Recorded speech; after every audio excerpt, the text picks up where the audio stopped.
नमस्कार दोस्तों। वर्तमान समय में पिछले कुछ दिनों से बहुत कड़ाके की ठंड पड़ रही है और इसी बीच लोक सेवा आयोग के द्वारा यूपी एपीओ मेंस का एग्ज़ाम लिया जा रहा है। तो अपना अध्ययन जारी रखिए। 12 फरवरी को पीसीएस जे के प्रीलिम्स होने वाले हैं। 14 मई को यूपी पीसीएस प्री होने वाला है। इस ठंडी का फ़ायदा उठाइए। अपनी रजाइयों में बैठ के चाय की चुस्कियाँ लेते हुए अपना अध्ययन निरंतर बनाए रखिए। यही समय है, मेन समय होता है जिसमें आप अधिक से अधिक समय पढ़ाई में दे सकते हैं। दिन छोटा होता है, ठंड की वजह से आप बाहर नहीं जा सकते, कोई दोस्त यार रिश्तेदार आपको डिस्टर्ब नहीं करता इस वक्त में, तो अधिक से अधिक समय आपको अपने कमरे, अपने रूम, अपने घर में बिताने का समय मिलता है। और यही समय है कि आप अपने को भुना लें। आप ये 2-3 महीने में जितना अध्ययन करते हैं उतना आप अगले 8-9 महीने में अध्ययन नहीं करेंगे। स्वाभाविक सी बात है, इसमें ठंड में नींद भी खूब लगती है, लेकिन यही समय है अपने आप को सिद्ध करने का। ठीक है, तो अभी तक के भारतीय इतिहास के मध्यकालीन इतिहास में हमने भक्ति आंदोलन तक देख लिया था। इसके आगे अब हम मुगल पढ़ेंगे, सूफी आंदोलन है। हमने सब चीज़ पढ़ा। आज हम लोग सूफी आंदोलन पर लेक्चर लेंगे। इसके बाद हम लोग सल्तनत मुगल काल को पढ़ाते हुए इस मध्यकालीन इतिहास का अंत करेंगे। फिर रोचक तथ्य हमारा मॉडर्न हिस्ट्री स्टार्ट होगा। पॉलिटी आपकी लगभग ख़त्म होने वाली है और हिस्ट्री भी लगभग ख़त्म ही हो जाएगी 10-12 दिन में। उसके बाद आपका करंट कंटिन्यू दिया जा रहा है सर के द्वारा। 1 मंथ का भी करंट, कंपाइल करंट 4 घंटे का दिया गया, उस पर फोकस रहिएगा। आप वर्तमान समय में अगर एक परमानेंट क्लास ले रहे हैं तो आप निश्चित रूप से 150 क्वेश्चन पीसीएस के लिए या आरओ में जो भी है उसमें गिरी हालत में इन तीन, जैसे पॉलिटी, हिस्ट्री और आपका करंट, इन सब से गिरी हालत में आप 60 नंबर के करीब जरूर पहुंच जाएंगे। 150 में से 60 क्वेश्चन इन 3 फैक्टों से आपको मिल ही जाएंगे, चाहे जो भी दें। जिसमें करंट है और जो सर पढ़ा रहे हैं कंटिन्यू, पॉलिटी ख़त्म होने वाली है उससे लेकर, और ये पूरी हिस्ट्री। इसके बाद 10-20 ऐसे करके एवरेज बनता रहता है। लेकिन आप अपने साथ इसी में बने रहेंगे तो आपको बहुत लाभ होगा एग्ज़ाम हॉल में। आइए डिस्कस करते हैं। आज का पहला जो हमारा है वह है सूफी आंदोलन। सूफी आंदोलन क्या है, इसका अर्थ क्या है, इसके कौन कौन से खंड बटे थे, उन सब पे हम विस्तृत रूप से चर्चा करेंगे। ठीक है, आइए पढ़ते हैं सूफी आंदोलन। सूफी मत जो है वह इस्लाम धर्म में उदार, रहस्यवादी और संश्लेषणात्मक प्रवृत्तियों का प्रतिनिधित्व करने वाली विचारधारा है। सूफी शब्द की उत्पत्ति के संबंध में इतिहासकारों में मतभेद है। वह कैसा मतभेद है? कोई इन्हें ऊनी कपड़ा के बारे में सूफी का मतलब निकाल के बताया गया है और कोई इन्हें बहुत पवित्र मानते हुए सूफा का मतलब बताया। आइए इसमें देखते हैं आगे। विभिन्न विद्वानों ने सूफी शब्द का व्युत्पत्ति मूलक व्याख्या भिन्न भिन्न दृष्टियों से की है। कौन कौन से किस हिसाब से किए हैं देखते हैं। सबसे प्रसिद्ध मत के अनुसार सूफी शब्द सूफ से विकसित हुआ है और सूफ का तात्पर्य ही क्या होता है? ऊन या ऊनी कपड़ा। ठीक है, तो सूफी साधक आरंभिक समय में क्या करते थे? भेड़ या बकरी, ये आप जानते हैं कि ऊन भेड़ या बकरियों से मिलता है। ऊन उत्पादन में राजस्थान आप जानते हैं पहले नंबर पे है। तो भेड़ या बकरी राजस्थान और जम्मू कश्मीर ये सब महत्वपूर्ण ऊन उत्पादक हैं। ज्योग्राफी का प्रश्न है यह। ऊन से बने कपड़े धारण किया करते थे। संभवतः इन्हीं वजह से इन्हें क्या कहा गया? सूफी। ऊन धारण, ऊनी कपड़े धारण के लिए। और दूसरे जो मत वाले थे उनका क्या माना था कि सूफी शब्द की जो उत्पत्ति हुई है वह हुई है सफ़ा से। और सफ़ा का अर्थ क्या होता है? पवित्रता या शुद्धि की अवस्था। इस व्याख्या के अनुसार आचरण की पवित्रता और शुद्धता के कारण ही इन लोगों को सूफी कहा गया। ठीक है, तो ये दोनों मत आप याद रखिएगा। आगे बढ़ते हैं कि भारत में प्रमुख सूफी सिलसिले, जैसे सूफी, हमने भक्ति आंदोलन पढ़ा तो उसमें सगुण, निर्गुण, राम भक्ति, शिव भक्ति, इन सब के बारे में हमने विस्तृत रूप से अध्ययन किया कि सगुण कौन है, निर्गुण कौन है, कबीर जी निर्गुण कैसे हैं। तो इन सब चीज़ों पे हमने देखा कि किस हिसाब से लोगों ने बताया। वैसे इसमें भी कई संप्रदाय बने हैं। आइए महत्वपूर्ण संप्रदाय को देखते हैं। तो इसका जो सबसे महत्वपूर्ण सिलसिला है वह है चिश्ती सिलसिला सूफी आंदोलन का। ठीक है, आइए इस पर चर्चा करते हैं। भारत में चिश्ती संप्रदाय सबसे अधिक लोकप्रिय और प्रसिद्ध हुआ। ठीक है, अगला है कि भारत में चिश्ती परंपरा के प्रथम संत वो जो प्रथम संत हैं ये भी पूछ लिया जाता है, वह है शेख उम्मान के शिष्य ख्वाजा मोहिउद्दीन चिश्ती। याद रखिएगा कि इसमें क्रम बहुत पूछता है कि इनके शिष्य कौन थे, इनके शिष्य कौन थे। जैसे तो इसमें जो शेख मोहिउद्दीन चिश्ती थे, इनके शिष्य कौन थे? कुतुबुद्दीन बख्तियार खिलजी काकी। याद रखिएगा, कुतुबुद्दीन काकी के ही याद में कुतुब मीनार बना था, कुतुबुद्दीन ऐबक ने बनवाया था। उनके जो शिष्य थे वो थे बाबा फरीद। ठीक है। और बाबा फरीद के जो शिष्य थे वो कौन थे? निजामुद्द औलिया। ये क्रम है। और निजामुद्द औलिया के बारे में आपने पढ़ा था, औरंगजेब को जब ने बताया था कि औरंगजेब इनसे इनके दरबार में आना चाहता था, लेकिन निजामुद्द औलिया 7 सुल्तानों का शासन उन्होंने देखा लेकिन उनके दरबार में नहीं गए थे। ये निजामुद्दीन औलिया की खासियत थी। और निजामुद्दीन औलिया के शिष्य कौन थे? अमीर खुसरो। ये क्रम जरूर याद रखिएगा। ठीक है। और ये महत्वपूर्ण है कि मोहिउद्दीन चिश्ती थे। और मोहिउद्दीन चिश्ती कौन थे? 1192 में मोहम्मद गौरी के साथ भारत आए थे। और उस समय भी हमने बताया था, गौरी में ये चीज़ बताई थी। और उसके बाद एक बात और बताई थी कि महमूद गजनवी के साथ कौन आया था? अलबरूनी आया था। और मोहम्मद गजनवी का जो इतिहासकार था वो उतबी था। और मोहिउद्दीन चिश्ती जो थे, इन्होंने चिश्ती परंपरा की नींव रखी थी। और मोहिउद्दीन चिश्ती ने अजमेर को अपना केंद्र बनाया। ठीक है। और अजमेर में इनका दरगाह भी है। उनकी दरगाह अजमेर में स्थित है। और ख्वाजा साहब जो चिश्ती जी का दरगाह है उसे किस नाम से जाना जाता है? ख्वाजा साहब के नाम से यह प्रसिद्ध है दरगाह अजमेर में। वस्तुतः अगर बात करें बाबा फरीद गजे सिकंदर के कारण चिश्ती सिलसिले का भारत में अत्यधिक प्रसिद्धि मिली। ठीक है, बाबा फरीद के कारण। और इनकी प्रसिद्धि के प्रभाव से सिख गुरु अर्जुन देव, 5वें सिख गुरु अर्जुन देव, जिन्होंने आदि ग्रंथ का स्थापना की थी। ठीक है, अर्जुन देव ने गुरु ग्रंथ साहिब में इनके कथनों की संकलित किया। याद रखिएगा। ठीक है, तो गुरु ग्रंथ में अर्जुन देव 5वें सिख गुरु, जिसका इन्होंने समर्थन मतलब इनके कथनों को किया था। और इनको जहांगीर, अर्जुन देव को जहांगीर ने मृत्यु के घाट उतारा था, क्योंकि उनके बेटे सलीम का इन्होंने साथ दिया था। बाबा फरीद कौन थे? वही बताया मैं, ख्वाजा कुतुबुद्दीन बख्तियार काकी के शिष्य थे। और ख्वाजा बख्तियार काकी जी कौन थे? वो मोहिउद्दीन चिश्ती के प्रमुख शिष्य थे। क्रम याद रखिएगा, मोहिउद्दीन चिश्ती, फिर बख्तियार काकी, फिर बाबा फरीद। चिश्ती संतों में सबसे लोकप्रिय जो संत थे वह थे निजामुद्दीन औलिया। मैंने ऊपर ही बताया वह किसके थे? बाबा फरीद के शिष्य थे। और माना जाता है कि निजामुद्दीन औलिया ने दिल्ली के 7 सुल्तानों का शासनकाल देखा था। वो सात सुल्तानों, ये क्वेश्चन डायरेक्ट पूछ लिया जाता है कि किसने अधिक मतलब शासकों का, सुल्तानों का शासन देखा था, तो वह कौन थे? निजामुद्दीन औलिया जी। और औरंगजेब के बुलाने पे गए भी नहीं थे, किंतु वे किसी भी सुल्तान के दरबार में उपस्थित नहीं हुए। यही बात हमने ऊपर चर्चा की थी। निजामुद्दीन औलिया के जो प्रिय शिष्य थे वो कौन थे? अमीर खुसरो, तूतीय हिंद जिन्हें बोला जाता है, आप जानते हैं। इनकी चर्चा हम कर चुके हैं पहले भी।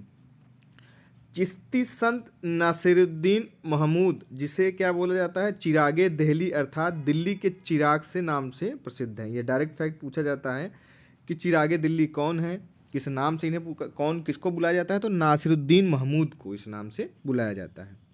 अब बात करते हैं दक्षिण भारत में चिश्ती सिलसिले को प्रारंभ करने का जो श्रेय जाता है वह निजामुद्दीन औलिया के शिष्य शेख बुरहानुद्दीन गरीब को जाता है। किस तरफ? दक्षिण की तरफ। और इन्होंने दौलताबाद को अपने प्रचार प्रसार का केंद्र बनाया। ठीक है। मुगल शासक अकबर फतेहपुर सिकरी के चिश्ती संत शेख सलीम चिश्ती के प्रति आदर भाव रखते थे। कौन? अकबर।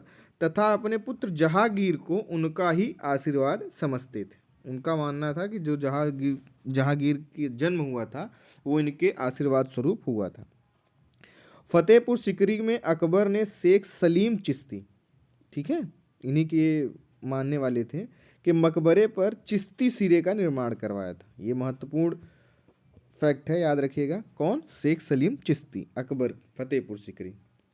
चिश्ती सिलसिले के संत प्रवृत्ति से अत्यंत उदार थे। जो भी इस सिलसिले के संत होते थे वो अत्यंत उदार थे। उन्होंने ऊंच नीच, धर्म, जाति और जन्म के भेदभाव को त्याग कर मानव सेवा और प्रेम को प्रमुखता दी थी। जितने भी जो भी धर्म है, जो उनके संत हैं, जो अपनी ख्याति रखे हुए हैं, वो इसका जरूर ध्यान रखते थे कि किसी भी प्रकार का भेदभाव से वो अपने आप को दूर रखते थे, और यही शिक्षा वो दिया करते थे। इसलिए कहा जाता है संत महात्मा के बीच में जरूर बैठना चाहिए, एक अलग अनुभूति होती है। चिश्ती सिले से संबंधित संत सुल्तान या अमीरों से कोई वास्ता नहीं रखते थे। आपने देखा ही था, ऊपर मैंने चर्चा की। एक बार अलाउद्दीन खिलजी, इसकी चर्चा हो चुकी है, ने निजामुद्दीन औलिया से मिलने की इच्छा जाहिर की, लेकिन औलिया ने कहा मेरे घर कादरी में 2 दरवाजे हैं, यदि बादशाह एक दरवाजे से अंदर आता है तो दूसरे से वह बाहर चला जाऊंगा। यानी अगर आप एक दरवाजे से आएंगे तो वह दूसरे दरवाजे से बाहर चले जाएंगे। तो चिश्ती संतों ने संगीत को बढ़ावा दिया। इन्होंने संगीत को बढ़ावा भी दिया, लेकिन सुल्तान से मिलते नहीं थे। उसमें सबसे बड़ा मुख्य नाम क्या है? निजामुद्दीन औलिया का। चिश्ती सिले के संत व्यक्तिगत संपत्ति को आत्मिक उन्नति और विकास के मार्ग में बाधा मानते थे। उनका रहन सहन अत्यंत साधारण था। किसका रहन सहन? चिश्ती संप्रदाय के संतों का। चिश्ती सिलसिले के संत ईश्वर के प्रति प्रेम और मनुष्य मात्र की सेवा में विश्वास रखते थे, और वे मनुष्य मात्र की सेवा को भक्ति से भी ऊंचा समझते थे। कौन? चिश्ती संप्रदाय के जो संत हुआ करते थे। अगला है हमारा जो अगला सिलसिला है वह है सुहरावर्दी सिलसिला। ठीक है, सुहरावर्दी सिलसिला, इसके बारे में देख लेते हैं कि सुहरावर्दी सिलसिले के संस्थापक बगदाद के शिक्षक शेख शिहाबुद्दीन सुहरावर्दी थे। कहाँ के शेख? बगदाद के। भारत में सुहरावर्दी सिलसिले को संगठित, सुदृढ़ तथा लोकप्रिय बनाने का श्रेय शिहाबुद्दीन सुहरावर्दी के शिष्य किसको? बहाउद्दीन जकारिया को जाता है। तो शिहाबुद्दीन सुहरावर्दी क्या थे? वो इसके संस्थापक थे, और बहाउद्दीन जकारिया ने इसको अधिक लोकप्रिय बनाया। बहाउद्दीन जकारिया ने। सुहरावादी सिलसिले का मुख्यालय कहाँ था? मुल्तान, यानी पाकिस्तान में, काबुल क्षेत्र मुल्तान में था। इसके अलावा यह नक्शबंदी पंजाब व सिंध में भी लोकप्रिय था। कहाँ पर? मुल्तान के अलावा नक्शबंदी पंजाब व सिंध में। सुहरावर्दी सिलसिले पर परंपरावादी रूढ़िवादी विचारों का अत्यधिक प्रभाव था। इस सिलसिले से संत चिश्ती सिलसिले के विपरीत शासक वर्ग से संबंध रखते थे। हमने क्या देखा था? चिश्ती सिलसिले वाले शासकों या सुल्तानों से मुलाकात नहीं करते थे, लेकिन ये उनके साथ मुलाकात भी करते थे तथा राजकीय पद और संरक्षण का लाभ उठाते हुए अत्यंत आराम से जीवन व्यतीत करते थे। ये इनकी कमियां थी कि इनकी सुहरावर्दी संप्रदाय की। शेख बहाउद्दीन जकारिया ने कुबाचा की आलोचना की और इल्तुतमिश का समर्थन। इल्तुतमिश के बारे में हमने पढ़ा था, ऊपर हमने देखा था कि इल्तुतमिश कौन था। शहर गिलानी की व्यवस्था की थी उसने 40 सरदारों को मिलाकर, लेकिन बलबन ने उसका अंत किया था। उसका अंत करके दीवाने अर्ज की स्थापना की थी। ये सब हमने इल्तुतमिश को जब पढ़ाया था। इल्तुतमिश ने कुतुब मीनार की पूरा निर्माण करवाया था, संपन्न कराया था। हाँ, इल्तुतमिश ने उन्हें शेख उल इस्लाम की पदवी दी। किसको? जकारिया को। सुहरावर्दी सिलसिले के प्रमुख संतों में कौन कौन है? शेख रकुनुद्दीन, शेख समाउद्दीन जमाली, मखदूम में जहानिया, सैयद जलाउद्दीन बुखारी आदि सुहरावर्दी संत थे। शेख रकुनुद्दीन ने सुहरावर्दी सिलसिले को काफ़ी प्रसिद्ध अर्जित कराई, यानी बहुत प्रसिद्धि इन्होंने दिलवाई। और सुहरावर्दी सिलसिले के सबसे प्रसिद्ध संत हमीनुद्दीन नागौरी थे। सुहरावर्दी सिलसिले की एक शाखा फिरदौसी, जो पूर्वी भारत विशेषकर बिहार में लोकप्रिय हुई। कौन सी? फिरदौसी शाखा। इसके सबसे प्रमुख संत हजरत सफुद्दीन याहया मनेरी थे। ठीक है, कौन? और इनके पत्रों को मकतूबात के नाम से जाना जाता है। ये भी पूछा जा सकता है कि मकतूबात का अर्थ क्या होता है, तो वह मध्यकालीन में इन्हें पत्र कहा जाता था सुहरावर्दी के संप्रदाय द्वारा। अब इन्हीं दोनों सिलसिले में जो अंतर है उन्हें देख लेते हैं कि वही सबसे बड़ा जो पहला है कि चिश्ती सिलसिले के संत सुल्तानों और अमीरों से मुलाकात नहीं करते थे, जबकि सुरहावर्दी संत सुल्तानों और अमीरों से मेल मिलाप करते थे और एक सुखद जीवन व्यतीत करते थे। चिश्ती संतों को जो धन मिलता था उसे वे लोगों में बांट देते थे, ये इनकी खासियत थी। जबकि सुरहावर्दी संत बहाउद्दीन जकारिया ने सब प्रकार के जितने भी धन मिलते थे उन्हें क्या करता था, इकट्ठा करता था, बांटता नहीं था। चिश्तियों के जमात खाना में हर तरह के लोग आ सकते थे, वे सभी एक बड़े कमरे में बैठते थे, जबकि सुहरावर्दी सिलसिले के लोगों को अलग अलग रहने का स्थान दिया जाता था। अमीर और साधारण लोगों को मिलने के लिए अलग अलग समय दिया जाता था। ठीक है, राजसी 13 का था। अगला है हमारा सिलसिला जो है इस क्रम में, वह है आपका कादिरी सिलसिला सूफी आंदोलन, यानी ये कादरी सिलसिले की बात करते हैं। कादरी संप्रदाय की स्थापना कहाँ हुई? बगदाद के अब्दुल कादिर जिलानी ने 12वीं सदी में की थी। किसकी? कादरी संप्रदाय की, अब्दुल कादिर जिलानी। शेख मोहम्मद उल हुसैनी के पुत्र शेख अब्दुल कादिर ने पूरे भारत में इस परंपरा का प्रचार किया, कादरी संप्रदाय का। कादरी सिलसिले के सबसे प्रमुख संत कौन थे? शेख मीर मोहम्मद या मियाँ मीर। ऐसे नाम देके पूछ लिएगा कि किस सिलसिले से थे संबंधित, तो वह थे कादरी सिलसिले से। शाहजहाँ के जो ज्येष्ठ पुत्र थे दारा सिकोह, ये बहुत महत्वपूर्ण और बहुत प्रतापी माना जा सकता है इनको, इसी सिलसिले का अनुयायी था। तो यानी ऐसे डायरेक्ट पूछ लिएगा दारा सिकोह किस संप्रदाय या किसके अनुयायी थे, तो याद रखिएगा कादरी संप्रदाय। ठीक है, शाहजहाँ के बड़े पुत्र दारा सिकोह। अब कादरी सिलसिले की विशेषता क्या है कि कादरी सिलसिले का जो दृष्टिकोण देखने का तरीका था वह रूढ़िवादी और कट्टर था, मतलब पुरानी परंपराओं को मानने वाला था। वे शासक वर्ग से संबंध रखते थे और राज्याश्रय प्राप्त करते थे, यानी ये भी सुहरावादी संप्रदाय की तरह शासक वर्ग से मिला करते थे और उनके राज्याश्रय प्राप्त उनसे किया करते थे, जो कि चिश्ती संप्रदाय के लोग नहीं करते थे। कादरी सिलसिले के जो अनुयायी होते वो गाना बजाना पसंद नहीं करते थे, जबकि चिश्ती संप्रदाय वाले गाना बजाना पसंद करते थे। वे हरे रंग की पगड़ियाँ बांधते थे। प्रारंभ में यह सिलसिला केवल सिंध में ही सीमित था, लेकिन बाद में यह पंजाब दक्कन क्षेत्रों में भी फैल गया। ठीक है, ये भी कहीं न कहीं सुहरावर्दी से मिलता जुलता था। अगला सिलसिला है हमारा नक्शबंदी सिलसिला। अगर हम सूफी आंदोलन में नक्शबंदी सिलसिले की स्थापना ख्वाजा किसने की? ख्वाजा उबैदुल्ला। अन्य स्रोतों में देखा जाए तो ख्वाजा बहाउद्दीन नक्शबंद ने की थी, परंतु भारत में इसे लोकप्रिय बनाने का काम जो किसने किया था वह ख्वाजा बकी बिल्लाह। इसने इस संप्रदाय को, नक्शबंदी सिलसिले को चरम सीमा पे थी इनके समय में। नक्शबंदी सिलसिले के सबसे प्रसिद्ध संत शेख अहमद सरहिंदी, बहुत महत्वपूर्ण नाम है, जो किसके समकालीन थे? जहांगीर और अकबर के। ठीक है, इनकी एक पुस्तक भी है, आगे चर्चा करेंगे।